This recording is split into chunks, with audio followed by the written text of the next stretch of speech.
truck was already in the yard when Everett woke up at 4:47 a.m.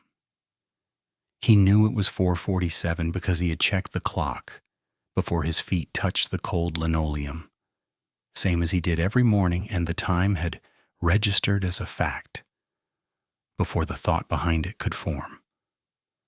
The truck was his brother Cal's blue Silverado.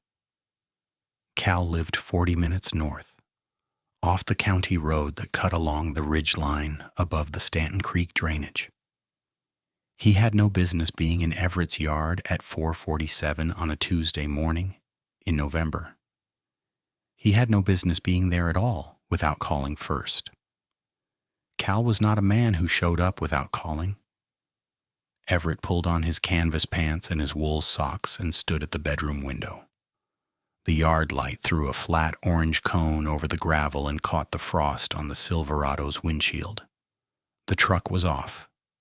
No exhaust plume. The driver's door was closed. Everett stood there long enough to watch his own breath fog the glass, and the truck did not move, and no one got out. He was a man who checked things before he decided what they meant. 51 years old, retired from 22 years of highway maintenance with the county, and before that 4 years of tree falling for a timber operation out of Dillard.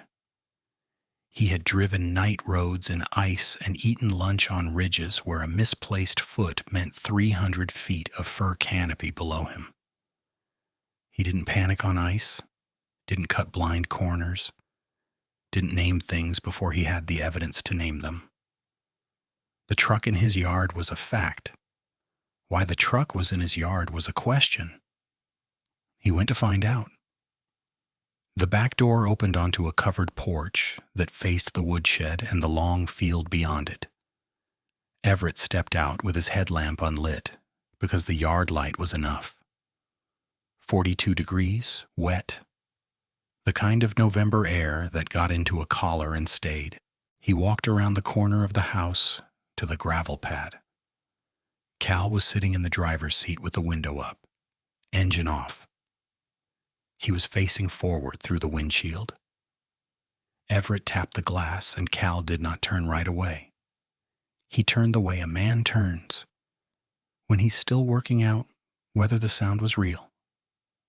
He looked 20 years older than he had looked at Thanksgiving, 3 weeks prior. His face was the color of wet concrete, and his eyes had the shallow focus of a man who has not slept. He reached over and unlocked the door, and Everett pulled it open. "You sick?" Everett said. Cal shook his head. "Drive yourself here?" "Yeah."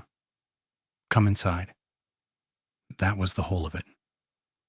Cal got out of the truck and followed his brother through the back door and sat down at the kitchen table without taking off his jacket.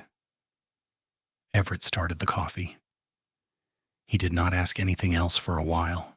He knew Cal well enough to know that the wrong question at the wrong moment would close a door that wasn't ready to open.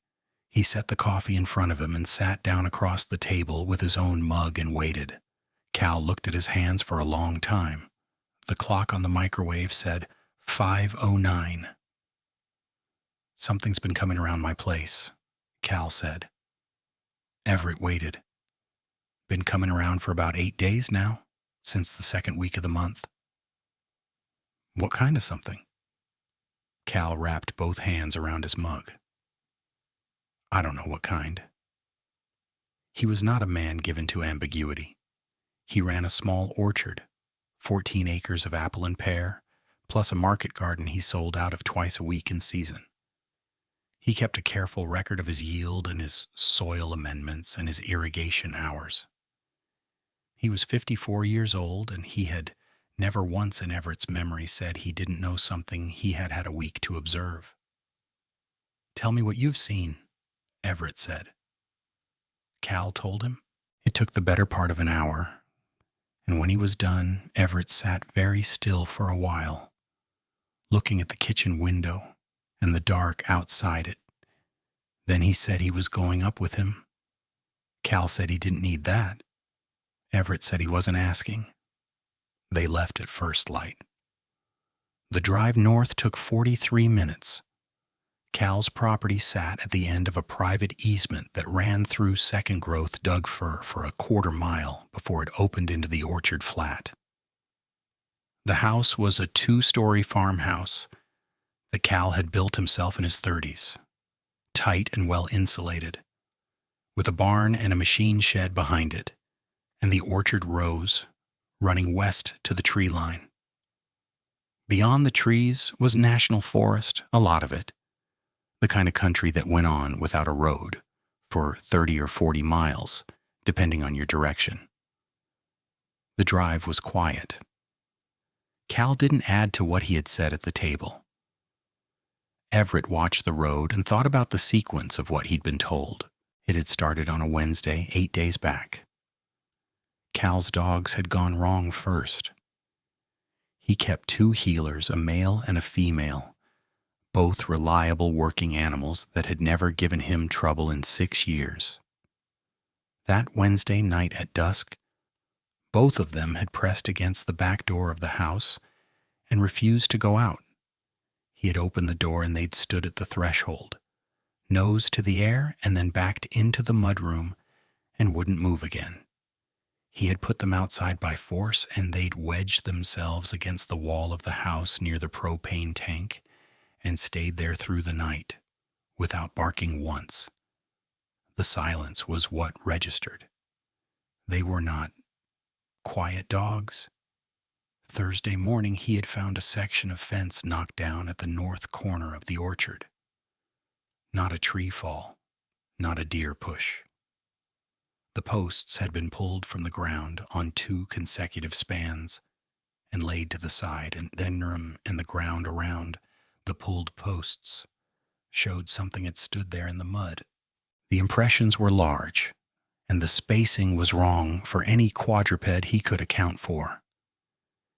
He had measured the span between what might have been 2-foot placements at 31 inches. He had crouched down and looked at them for a long time. He had replaced the fence posts and told himself a bear. Black bears pulled fence posts. He had seen it twice, both times in the East County, where a garbage-habituated bear had caused real trouble for 2 seasons. He nailed the wire back and noted the incident in his field log and went on. Friday night, the dogs would not come out of the house at all. He let them stay. Saturday morning, he found the scratch marks. They were on the back wall of the barn, on the vertical board siding above the loft ventilation gap. He had stood back from the wall and measured. The lowest mark was at 9 feet 2 inches from the ground. The marks ran upward from there in parallel lines, the spacing between them consistent. 3 fingers width of gap at the base and slightly wider at the top, as if whatever had made them was dragging downward while pulling the hand open. There were 3 sets of marks, and all 3 were in the same area of the wall, as if the same motion had been repeated. He had taken his phone out and photographed them and then put the phone away and stood there in the cold morning for a while, looking at the height of them and doing the math that the height required. He did not call Everett on Saturday. He told himself he was still collecting information. Sunday night, he heard it. He described the sound in a way that Everett kept returning to during the drive. It had come from the tree line on the north side of the property at roughly 11:30 p.m., while Cal was sitting in the kitchen doing his bookkeeping. It started as a feeling before it was a sound, a pressure, he said, something he had felt in his chest before he knew he was hearing it. Then the sound separated from the pressure, and he could name it as sound, but naming it did not help him understand it. It was low and it vibrated, a bass tone, with something riding above it, and the 2 frequencies did not seem to come from a single source. It was the kind of sound that felt like it came from a living throat, but from a throat built on a scale he could not account for. It lasted approximately 12 seconds. The dogs flattened themselves under the table, and one of them urinated on the floor. He had not slept Sunday night. Monday he had called Fish and Wildlife. They had asked him to describe what he had seen and what he had heard. He described it. The officer on the phone had told him that black bears and mountain lions both produced unusual vocalizations during mating season and rut, that the pressure sensation was likely low-frequency vibration from normal predator sound, amplified by terrain, and that the fence damage and the scratch marks were consistent with a large male bear, marking a structure. He had noted the call in the incident log and told Cal to call back if he observed the animal directly. Cal had thanked him and hung up. Monday night the sound had come again. Closer. From the machine shed rather than the tree line. He had watched through the kitchen window without going out, and at 12:09 a.m. he had seen the eyes. He said they were at the shed's east window, the one he kept propped open in the summer for ventilation and had not yet latched for winter. The window was 9 feet off the ground. The eyes were amber, the color of old whiskey held up to a bulb, and they were level with the top of the window frame. They did not blink or move for as long as he watched them, which was 3 minutes. They were set wide. He had estimated the span at 6 or 7 inches between pupils, though he could not be certain from across the yard at night. Then they were gone. He had sat in the kitchen until 4 a.m. Then he had gotten in his truck and driven to Everett's. They pulled into the orchard flat at 7:53 a.m. The frost was still on the grass, and the light was coming sideways through the firs. The dogs met them at the truck, both heelers, and they pressed against Cal's legs in a way they never did. Everett watched them.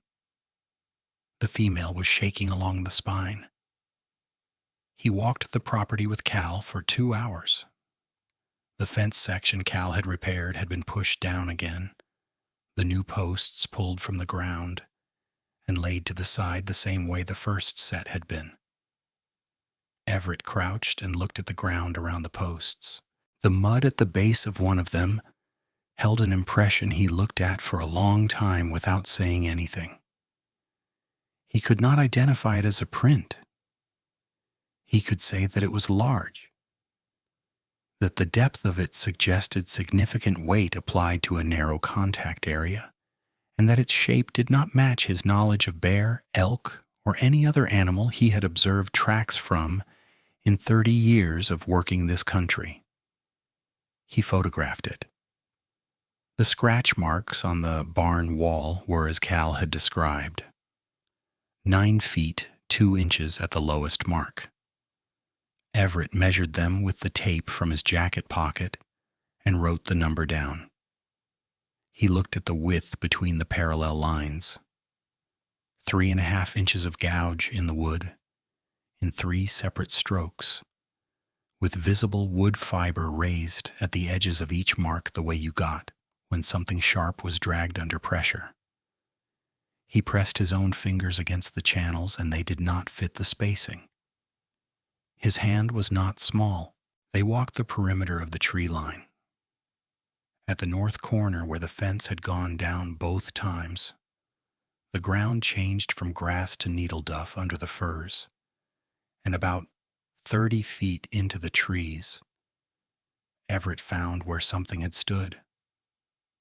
Not a single impression, but a pattern, a place where the duff had been compressed and displaced in a rough bilateral arrangement. He looked at the spacing and said nothing. He walked the line between the standing place and the barn wall, and the distance was consistent with the shed window at 9 feet. The machine shed window was still propped open. He said to Cal, "You want to close that?" Cal closed it that afternoon and latched it with a bolt he drove himself. They ate lunch in the kitchen, and Everett asked Cal about the pattern of the 2 nights he had heard the sound. Was there a time of night it seemed to arrive?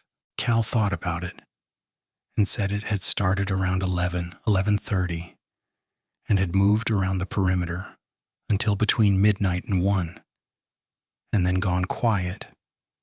Did it start from the same direction both times? From the north both times? From the tree line? Everett asked about the orchard rows. Did Cal work the orchard at dusk? Cal said he had been harvesting the last of the late pears the week before this started. He had been in the orchard rows at dusk several evenings in a row. Everett sat with that. He called dispatch from the kitchen table. He told them what he had observed, gave them the measurements, described the window and the height of the eyes. The woman on the phone was professional and calm. She asked if he wanted to request a welfare check. He said no. He wanted to know if there had been any wildlife reports from the National Forest on the north end of the Stanton Creek drainage in the last 30 days. She put him on hold for 4 minutes and came back and told him there had been 2 reports of unusual animal activity in the area.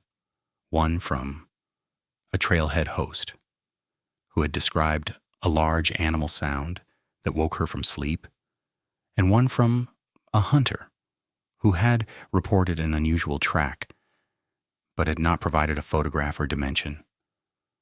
Neither had been classified as a bear encounter by the responding officer. She could not tell him more. She suggested he follow up with Fish and Wildlife. He thanked her and put the phone down. He stayed through the day and into the evening and told Cal he was staying the night. Cal said he wasn't going to argue about it. They ate what Cal had in the refrigerator and sat in the living room until 10, and then Everett took the couch with his boots within reach and his headlamp in his hand, and Cal went upstairs. The dogs slept against the front door. At 11:17 p.m., the female healer stood up. Everett had not been fully asleep. He heard the dog's nails on the floor and sat up in the dark and listened. The house was quiet. The heat had clicked off, and the ticking of the pipes as they cooled was the only internal sound. He sat still and waited and let his hearing go out past the walls. He did not hear anything. That was the first wrong thing.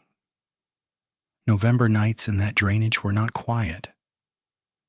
There were owls in the timber, and a pair of coyotes worked the field edge most nights, and the creek a quarter mile down the slope made a low, constant sound when the water was up after rain. He had noted those sounds before he slept. Now there was nothing. Not the creek, which did not stop. Not the coyotes.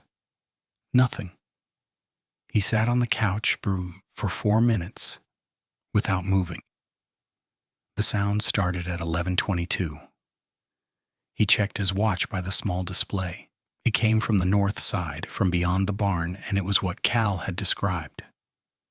He heard the pressure first, before the frequency organized itself into a direction. It moved through the floor of the house and into his feet and up his shins, before it became sound that he could locate. Then the frequency split, and he could hear the 2 layers in it, a bass that moved the air, and something above it that vibrated at a pitch closer to the chest register, and both of them came from a single source, but not from a single throat, or not from any single throat he had a frame for. 12 seconds. Then nothing. The female healer had not moved from her spot against the door. She was not growling. She was not making any sound. Her ears were flat. At 11:44, the sound came again. From the west now, from the direction of the machine shed. At 11:59, it came from directly behind the house, from the narrow gap between the back wall and the woodshed. Everett was standing at the kitchen window by this point, headlamp off, watching the yard. The yard light was on and threw its orange cone across the frost-white gravel. He watched the edge of the woodshed. The sound lasted 8 seconds this time, shorter, and when it stopped, there was a silence that lasted longer than the one before it. He did not call out. He did not open the door.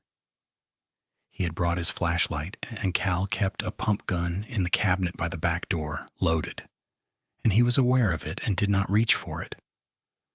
He stood at the window and watched the yard and kept his breathing steady. At 12:09, he saw the eye shine. It was at the corner of the woodshed. Amber, the color Cal had named exactly.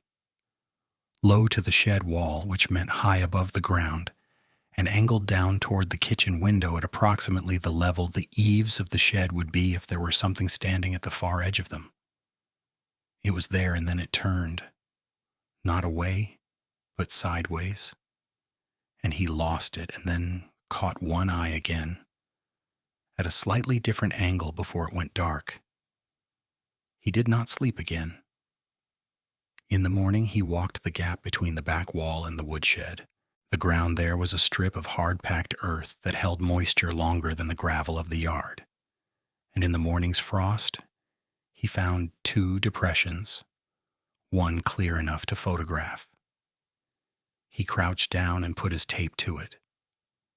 19 inches at the longest axis, a shape that was neither round nor cloven, and at the heel of it, the soil had been displaced inward in a way he associated with weight settling, not with weight pushing off in motion. Something had stood still there. He wrote the measurement in his notebook. He showed it to Cal. Cal looked at it for a long time and did not say anything. At noon, Everett drove to the hardware store in town, 22 miles. He bought 4 trail cameras, the kind with a passive infrared trigger and a rated temperature range down to -20. He also bought a bag of tube cement and 6 steel lag bolts. He came back and spent 2 hours mounting the cameras on the north perimeter, the west face of the machine shed, the woodshed corner where the eye shine had appeared, and on the barn wall below the scratch marks. He ran the cables and zip-tied them to existing conduit and tested each unit. He aimed the woodshed camera at a downward angle that would capture the ground under it and the strip of earth along the back wall. He put a fresh card in each unit. Cal watched him work without offering to help. When the last camera was mounted, Everett climbed down from the ladder and looked at the barn wall. The scratch marks above the loft ventilation gap caught the afternoon light at a flat angle and looked like nothing so much as a record. A record kept by something that had returned multiple times and done the same thing each time. Pattern behavior. He had read track sign for 30 years, and pattern behavior in a large predator was worth more attention than a single event. He stayed the second night. At 2:41 a.m., the north perimeter camera tripped. He had set his phone to alert on motion, and the alert woke him from a light sleep on the couch. He checked the live thumbnail in the app, and the image was dark and broken by fir branches in the foreground, and at the far edge of the frame, where the light fall-off began, there was a shape that the camera's resolution could not resolve. Not a blur, not motion smear, just a shape, upright at the outer range of the IR sensor, that was there in one frame, and absent in the next 3, and then absent in the still that followed. He could not tell what he was looking at. He could tell it was upright. He could tell that the top of it was above the frame line, which meant above the camera's maximum height angle, which he had set to catch the top of the fence posts at 11 feet. He got up and went to the kitchen window. The yard light showed the gravel and the frost, and the still bare branches of the nearest orchard row. He stood at the window for 20 minutes. Nothing moved. At 3:17 a.m., the machine shed camera tripped. He looked at the thumbnail and the image was a white sheet. Nothing but white. The IR had washed the frame completely, which happened when the heat source was very close to the lens. He had set the shed camera at the standard distance for a 10-foot detection range. Something had come within 2 or 3 feet of the lens. He put on his boots and his jacket and took the flashlight and went to the back door and stood there for a while. He did not open it. The white frame on the shed camera meant the camera was fogged, or the detection had been tripped at arm's length. He told himself fogged. He stood at the door and listened to the silence outside and told himself the lens had fogged in the cold. He waited 6 minutes and nothing triggered any of the other cameras. He went back to the couch. In the morning, the machine shed camera was on the ground. The lag bolt he had driven into the wood above the shed door had been pulled from the framing, cleanly, and the camera was on the ground 2 feet from the base of the wall with the cable still attached, but the housing cracked on one corner. The bolt was on the ground next to it. He picked up the bolt and looked at the hole it had come from. The wood around the hole was compressed and slightly torn outward, as if the bolt had been gripped and pulled straight out of the framing without rotation. He put the bolt in his jacket pocket. He looked at the camera footage from the shed unit. There were 2 frames before the whiteout and the unit going offline. The first frame showed the shed wall and the closed loft door and the gravel drive, and nothing unusual. The second frame was the one that had tripped his phone alert, the white wash, but there was a detail at the bottom left corner of the white frame that he had not seen on the small screen of his phone at 3 a.m. He looked at it on the laptop in Cal's kitchen.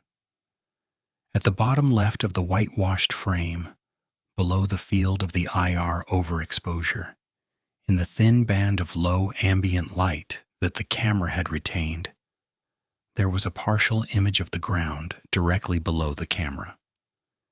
And in that band of ground image, taken from a height of approximately 7 feet, looking down at a steep angle, there was a foot, not a complete foot. The heel and the lateral edge of what would have been the left foot, in approximately the same orientation as a man standing directly beneath the camera, looking up at it. The foot was not a human foot at the scale that the camera geometry required. He had mounted that camera at 7 feet, and he knew the pixel scale of that model, and he spent 4 minutes with a ruler on the screen. He did not tell Cal what he had found on that frame. He asked Cal how he was sleeping, and Cal said he wasn't. He called Fish and Wildlife from the truck with the door closed. He asked to speak with the officer who had taken the original report. He explained that he had additional evidence. He described the footage. The officer asked him to submit the image through the agency's wildlife reporting portal and said he would review it within 5 to 7 business days. Everett said that was not going to work for him. The officer said he understood his concern and repeated the timeline and thanked him for calling. He sat in the truck and looked at the orchard rows for a while. That afternoon he had Cal pull the 2 cameras still working, and they put them inside. He drove down to the county road and looked at the entrance to the easement. There were no tracks in the gravel there. Whatever was coming was not using the road. He looked up the tree line that bordered the easement on the north side, and the firs went back into the dark of the forest, and there was nothing to see. He got back in the truck. He went home that evening because there were things he needed to get. Tools and a longer lens for the trail camera, and a thermal monocular he had bought 3 years prior for glassing elk at long range in the dark. He told Cal to call him the moment anything changed. He told him to leave the dogs inside overnight and to keep the shed locked. Cal said, "What do you think it is?" Everett looked at him. He thought about what he had measured and what he had seen in the camera frame and what he had heard from outside the wall of a house.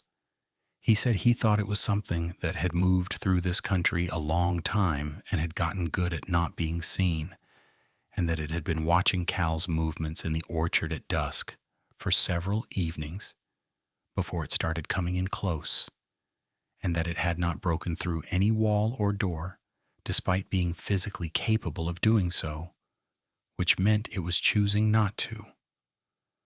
That was the most unsettling thing he had said out loud in 51 years. Cal was quiet for a moment. "Why is it coming here?" "I don't know." He paused. "I think it came close because it was curious. I think it keeps coming because it knows the layout now." He drove home and got what he needed and drove back the same night. The third night he was there, he set up in the machine shed from 9 p.m. He had replaced the lag bolt and remounted the working trail camera on the north perimeter. He brought the thermal monocular and a folding chair and a headlamp and the pump gun from Cal's cabinet, and he sat in the shed's dark interior with the door cracked 3 inches, facing the back of the property and the woodshed and the gap along the back wall. The thermal lit the world in false color on the monocular screen. Warm things glowed white.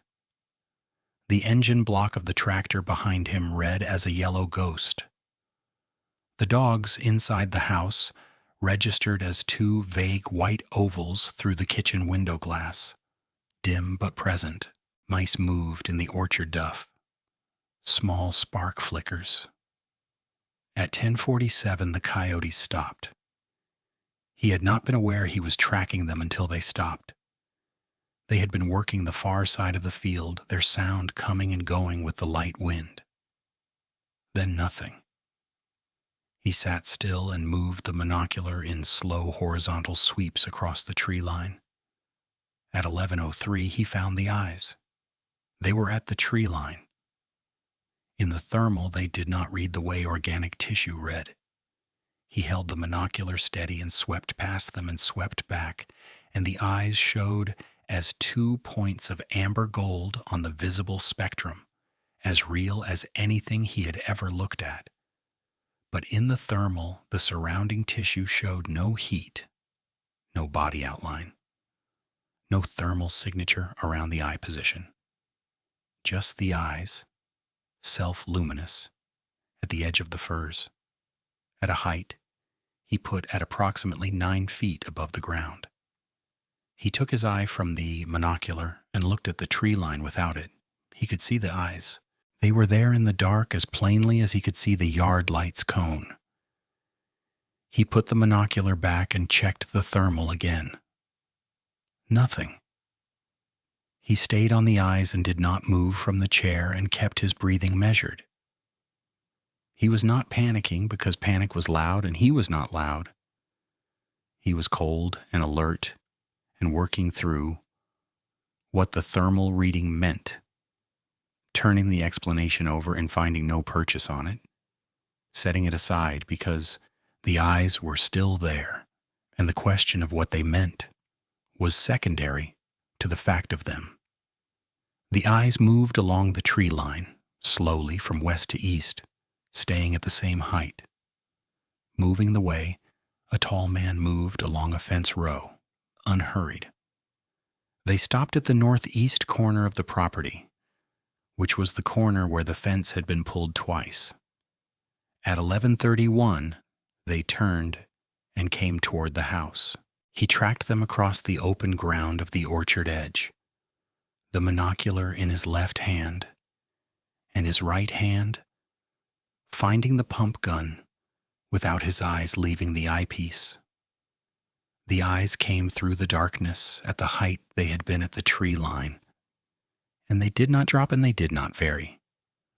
They moved with a steadiness that was not the movement of any animal he had tracked, not the rolling shoulder of a bear, not the float of a cougar's approach. Upright.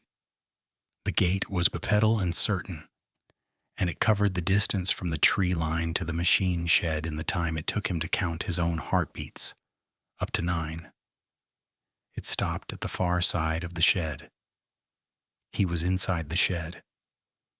The door was 3 inches open. The eyes were on the other side of the wall from him at the shed's west face, at height that corresponded with the overhang of the shed roof. He could not see them from his position, but he knew exactly where they were. He heard the wall creak once, a sound like pressure applied from outside, like a hand laid flat against the siding. He did not move. He held the pump gun across his knees, and he did not move, and he did not make a sound, and he stayed in the cold dark of the shed and listened to his own blood. The pressure on the wall released. At 11:44, the north perimeter camera triggered. The alert reached his phone screen. He looked at it. A shape at the outer edge of the frame, moving north back toward the tree line, upright. The top of it above the camera's upper angle in 2 frames and then gone. He sat in the chair until 2 a.m. Then he walked back to the house and let himself in through the back door and stood in the kitchen for a while without turning on the lights. In the morning, he walked to the west face of the machine shed and stood where the eyes had been. The frost on the ground had been disturbed in a path from the orchard edge to the shed wall, and the disturbance was not the track pattern of any 4-legged animal. The disturbed area was bilateral, and the spacing between the bilateral compressions was between 30 and 34 inches, difficult to measure exactly in frost. But the right side compressions were in a consistent line, and the left side compressions were in a consistent line, and the lines were parallel, and the spacing was constant, and the pattern was the pattern of something that walked upright on 2 limbs. At the shed wall, he crouched down. There was a partial print at the base of the siding, in the mud that collected there, where the overhang kept the frost off. The mud was soft, and it had taken an impression of the front half of a foot, a long foot. Long toes, 5 of them with claw points that had driven into the mud at the tip of each toe. The ball of the foot was wide, wider than any human print he had seen, and the depth of the impression at the ball suggested the weight had been on the front of the foot, as if it had been leaning against the wall, pressing its weight forward. He photographed it, and he measured it, and he wrote the measurement in his notebook. He stood up and looked at the west wall of the shed at the height where a tall, upright animal pressing its weight against the siding would have had its face. There were no marks on the wall at that height. That was the detail he stayed with. No marks. Whatever had stood there and pressed against the wall had done so with control, not scratching, not testing, not damaging. Standing, the way a man stands outside a window to listen. He went inside and made coffee and sat at Cal's kitchen table and looked at the tree line through the window, which was fully light now, gray and still and showing nothing. Cal came downstairs and poured coffee and sat across from him, and they drank in silence for a while. "It came to the shed last night," Everett said, "up against the west wall." Cal's jaw tightened. "I heard something, thought I dreamed it." "You didn't." Cal put both hands flat on the table. "We're not going to get any help with this." Everett said, "No." "So what do we do?" He thought about the eyes that had no heat. He thought about the foot in the mud and the pulled lag bolt and the fence posts laid aside like they weighed nothing. He thought about the pattern of it, the systematic movement around the perimeter, the learning of each structure. He thought about the third evening in the orchard rows at dusk, Cal moving through the trees with his harvest boxes, and something at the tree line watching him work and deciding something. We stopped giving it information, Everett said. No more routine, no predictable timing in the orchard, no predictable lights in the rooms at night.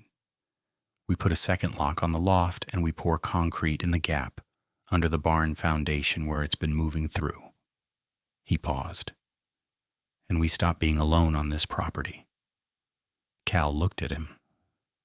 I'm not leaving, Cal said. I know you're not. Neither am I. Outside the orchard rows ran west in the gray light, the bare branches of the apple trees laid against the sky in their pruned parallel lines. The tree line beyond them was dark and still. The frost was off the gravel now. In the mud at the west face of the shed, the partial print was still there, the 5 claw tips pointing toward the wall of the house, where Cal's bedroom window faced the same direction they were looking. The pattern had not changed. It had simply taken its time. Whatever had stood at the shed wall the night before had not been seen for 22 years in this drainage, if the old trailhead host story was worth anything. And it had come back to this particular flat piece of ground above Stanton Creek, and it had spent 8 nights learning the difference between a man who was paying attention and a man who was not. Everett picked up his coffee and finished it.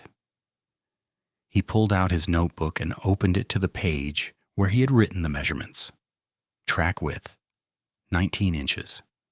Stride interval between bilateral compressions, 31 to 34 inches. Scratch height from ground, 9 feet, 2 inches.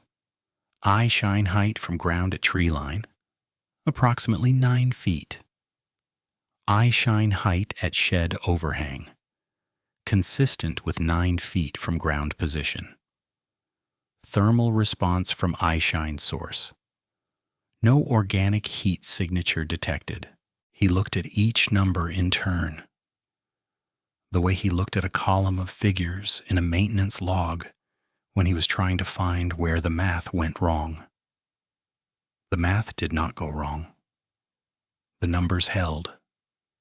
Something had stood at the west wall of his brother's shed in the dark of November and pressed itself against the siding with the weight of a very large thing and the patience of a thing that understood waiting. And it had been 9 feet tall, and it hadn't triggered a thermal sensor, and it had made a print in the mud that was shaped like a foot. He closed the notebook. Cal was still looking at the orchard. The yard light was still on from the night, its orange cone fading now against the gray morning light. And where the cone ended and the true color of the day began, the tree line stood without movement, and nothing at the tree line returned their looking, or nothing that could be seen.